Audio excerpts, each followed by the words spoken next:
Қыз-келіншектерден жасақталған Қуаныш волейбол клубы жаңа маусымға әзірлікті бастап кетті. Шектеу шараларына байланысты жаттығу жұмыстары ашық аспан астында өткізілуде. Құраманың жоспары туралы тілшіміз айтады.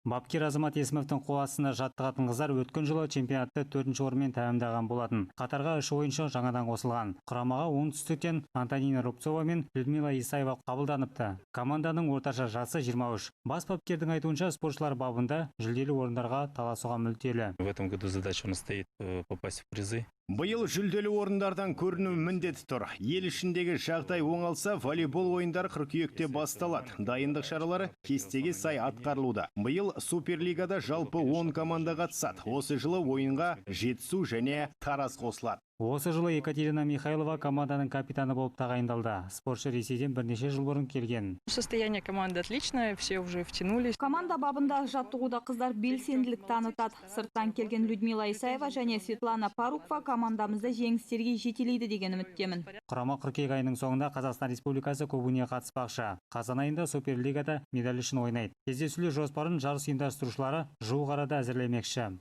Берік Қасен, Кирилл Потемкин, Самат Есенғали, жаңалықтар қызметі.